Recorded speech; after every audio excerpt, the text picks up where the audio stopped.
விநாயகருக்கு ரொம்ப பிடிச்ச பிடி கொழுக்கட்டை. வெறும் 20 நிமிஷத்துல இந்த ஸ்வீட் செஞ்சு முடிச்சிடலாம். செம்ம டேஸ்டா, செம்ம சாஃப்டா இருக்கும்.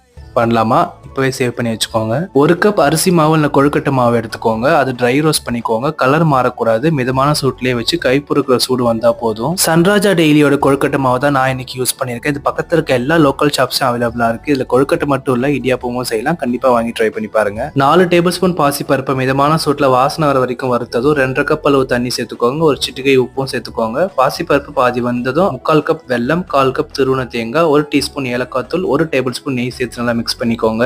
எல்லாமே நல்லா கொதிச்சு ஒன்னு சேர வந்ததும் வறுத்து வச்சிருக்க கொழுக்கட்டை மாவை சேர்த்துக்கோங்க. நல்லா கைவிடாம மிக்ஸ் பண்ணி இந்த பதத்துக்கு எடுத்து வச்சுக்கோங்க. கொடுத்திருக்க மெஷர்மெண்ட்ஸ் அப்படியே ஃபாலோ பண்ணீங்கன்னா உங்களுக்கு இந்த மாதிரி சாஃப்டான கொழுக்கட்டை கிடைக்கும். கொஞ்சம் கை பொறுக்கிற சூடு வந்ததுக்கு அப்புறமா கையில நெய்யை தடவி இந்த மாதிரி பிடிச்சு எல்லாம் எடுத்து வச்சுக்கோங்க. ஒரு இட்லி பாத்திரம் இல்ல ஸ்டீமர்ல எல்லா கொழுக்கட்டையும் வச்சுட்டு மிதமான சூட்ல 10 to 15 நிமிஷம் வேக வச்சு எடுத்தா சூப்பர் சாஃப்டான